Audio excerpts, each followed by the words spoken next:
welcome back. If you've just joined us, you're watching the news at 10 on Channels Television, coming to you live from Lagos. We can now share with you some of those pictures that I was talking about. And let's begin with this one from Iju in Lagos State, showing a man, our eyewitness reporter says, lost his legs when shot by armed robbers. He says rather than resort to street begging, he now makes shoes and wants others to emulate him. Our next photo is from Ueli in Delta State, showing an overloaded motorcycle. Our eyewitness reporter wants men of the road safety to intensify efforts to stop such practices. And this one is from New Benue Market area in Benue, the Edo State capital, showing people our eyewitness reporter says are tenants protesting what they call exploitation by their landlords who increased their rent. And this one is from Ahoda East in River State, showing what's left of shops and houses after a fire incident. There are no details in terms of the extent of damage that was caused. And finally is this photo from Airport Road in Abuja, the Federal Capital Territory, showing a fuel station up in flames. Well, thanks a lot for sending in all your pictures, and we ask you to please send us some more. A Federal High Court sitting in Abuja has adjourned ruling till March the 1st, 2016 in the case of the bail application for the former aide-de-camp to the former President, Dr. Goodluck Jonathan. Now, counsel to him had approached the court to enforce the fundamental human rights of his client, whom he says is still in the custody of the Economic and Financial Crimes Commission 2 weeks after his arrest. Meanwhile, the EFCC has filed a 19-page affidavit urging the court to dismiss the application as the ADC's detention is at the instance of his employer.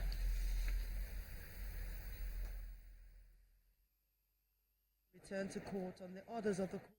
We move on now as the Federal High Court has fixed March the 9th for the ruling of a no-case submission filed by the embattled National Publicity Secretary of the People's Democratic Party, Mr. Olisa Metu.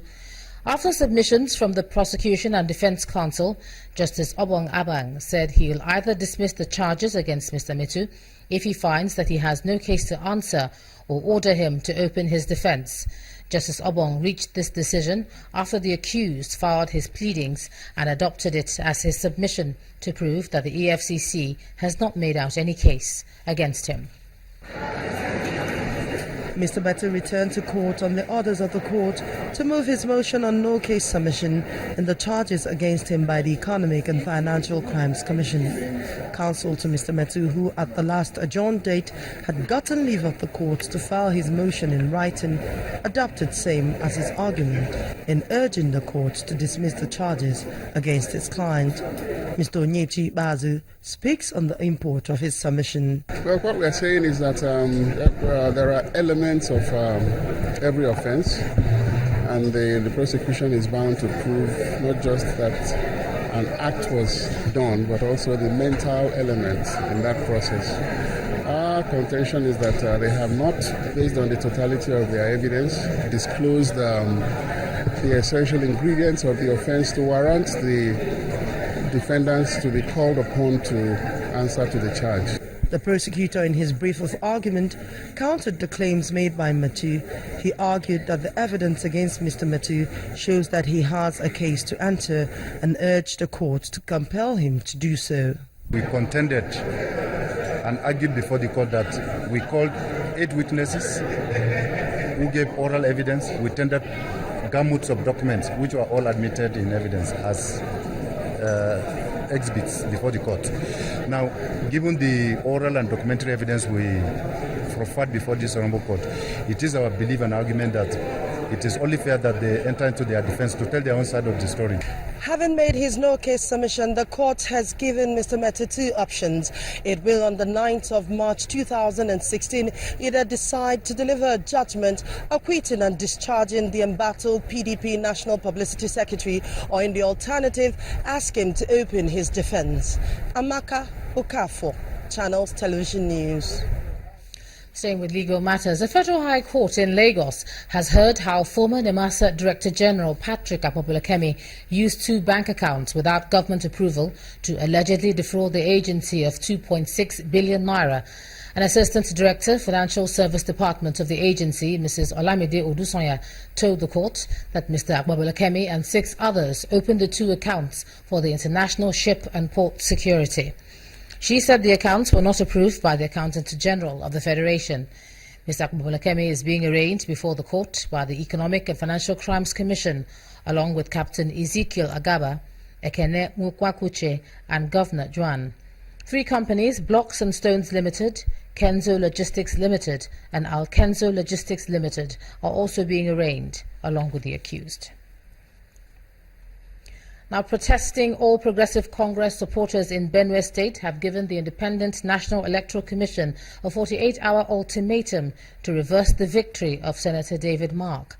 They are asking INEC to order another rerun in polling units where over 29,000 votes were cancelled in the Benue South Senatorial rerun election.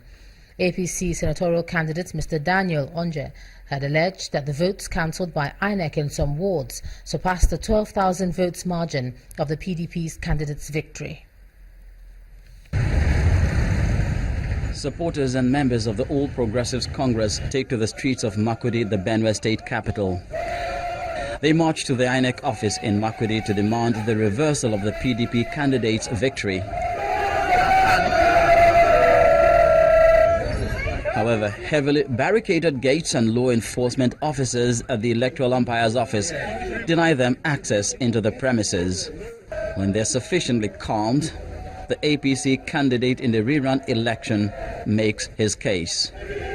By declaring elections in Kogi and Bayelsa inconclusive because the number of cancelled votes or rejected votes were higher than that of the margin of victory in both elections. This example I've given you is the low-cost classical on this very issue. And you declared it inconclusive. A precedent had been laid. And then the party's zonal chairman issues an ultimatum to the resident electoral commissioner, Estefanos Dafwang.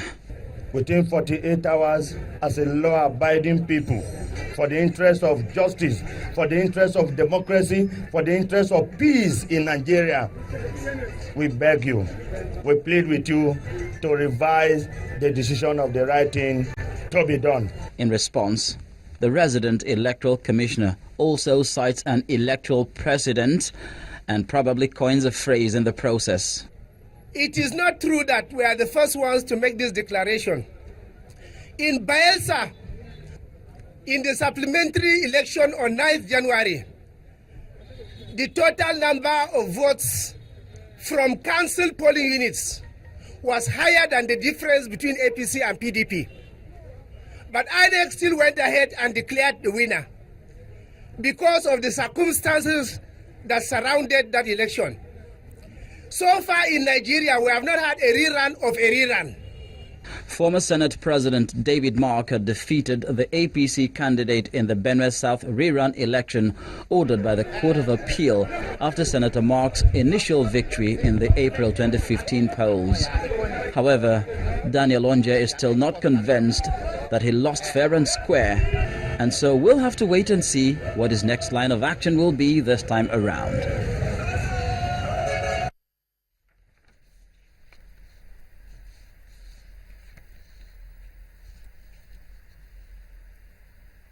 All right, now let's cross over to Abuja, where Linda Akigbe is standing by. Hey, Linda. Hello, Ijoma. Thank you for joining us and welcome to the nation's capital. The Senate is to issue an arrest warrant for former chairman of the Economic and Financial Crimes Commission, Mr. Ibrahim Lamode, on charges of alleged diversion of looted funds recovered by the commission. A directive was given to the Senate Committee on Ethics and Privileges during today's session to begin the process after Mr. Lamode failed to appear before the committee despite several invitations. The Ethics Committee has been investigating allegations against the former EFCC chairman by a petitioner who is accusing Mr. Lamode of financial crime and corruption while in office. The committee observed as follows. 1. That having waited in vain for the appearance of Mr. Ibrahim Lamode since 24th November 2015 and not seeing or hearing from him, it was forced to conclude that Mr. Ibrahim Lamode wants to evade investigation by the committee. 2. Consequently, the committee reasoned that the only way to get the former EFCC chairman, Mr. Ibrahim Lamode, to appear before it was to invoke the powers of the Senate in Section 89, 1C and D of the Constitution of the Federal Republic of Nigeria, 1999, as amended, and compare his attendance. Based on the above findings, the committee wishes to recommend as follows. 1. That to save the National Assembly as the highest lawmaking body of the nation from irreparable damage to its reputation and capacity to summon, the former EFCC chairman, Mr. Ibrahim Lamode, be compelled to appear before the committee to answer the activities of his tenure. 2. That to effect recommendation 1 above, a warrant of arrest be issued by the Senate for his arrest. African leaders have been urged to approach urbanization as an investment rather than a cost, which will bring economic development when properly planned. The Secretary General of United Nations Conference on Housing and Sustainable Urban Development, Dr. Juan Claus, said African nations must now begin to use urbanization as a fundamental tool in the next phase of the continent's economic development. He was speaking at the ongoing UN Habitat Conference in Abuja. Our correspondent Omelogo Nadi reports.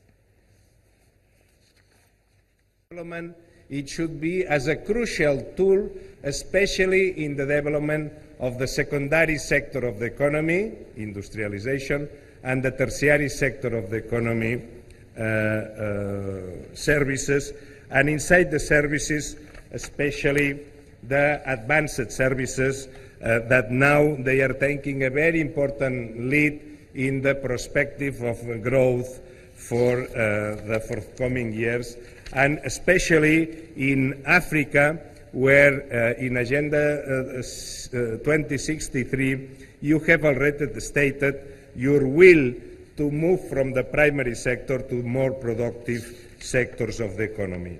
This is the new idea behind Habitat 3. Joining me now on the news at 10 to discuss the ongoing UN Habitat Conference is Executive Director, UN Habitat, Dr. Juan Claus. Dr. Claus, we're welcome to the news at 10. Thank you very much. Now, we just had a call on African leaders to see, urbanization as an economic investment rather than a cost. What does the UN mean by this? Well, in the future, immediate future of development of Africa and of Nigeria, of course, as we move from the agriculture mainly as a source of growth or mining or primary sector like oil, we need to develop new sources of economic growth. That is mainly industrialization and also services, advanced services, finance, education, publicity, all the new sectors of the economy, the knowledge sectors, and all these sectors that come in the future evolution of the growth, economic growth, grow in cities. They are services that the field where they grow is in the cities, and then we need to invest in order to improve the cities in order to attract the talent which is needed for this future growth. Now, Africa's level of urbanization is growing rapidly. Mm-hmm. And before we started this, the interview, I had asked you, is this a good thing? Well, it's a fact of life. It's a kind of evolution. It's a normal evolution. When a country begins to accelerate its development, all over the world, always urbanization has grown. And then the question is that you need to anticipate this growth, because if you are not ready to plan in advance, then it becomes very difficult to solve the problems created by lack of planning. And then this is why it's so important that when the economy and the prosperity of the country is advancing, and we foresee that even this growth is going to be bigger, then that requires from now to take the step forward to plan in advance, because urbanization should be planned far in advance. Now, is Africa ready or able to deal with forced urbanization as a result of terrorism? Well, this is a dramatic crisis that in many places we see. We are in different parts of Africa where we are seeing this question. And the answer to your question is no. We are not prepared well enough to address this question. What should we be doing? Again, I think planning in advance, of course, trying to address the conflicts, to solve the problems, but when that is not possible, at the end the city becomes a kind of refugee, because in the anonymity of the city, many people, they find some way to hide from the conflict or whatever. That means that whenever there's conflict, you can already advance that is going to be an increase of urbanization, a growth of cities. Now, the UN Habitat Summit holds every 20 years. Why does it have to take this much time between the conferences? Well, every 20 years we do a kind of general review. Well, how has gone the growth of cities in the last 20 years, and what do we foresee for the next future 20 years? But then every 2 years we do a review where we try to learn from the experiences, to share examples, and to learn one from the others in order to improve. Okay. All right. Thank you, Mr. One-Close, for joining us on the news at 10. And that's all from Abuja. Back to you in Lagos. Thanks a lot, Linda, for that. Linda Akigwe, all the way from the Federal Capital Territory in Abuja. And when the news at 10 returns, Channels Television collaborates with FMDQ OTC Securities Exchange on daily market trading data. That's beyond business. The Jones again.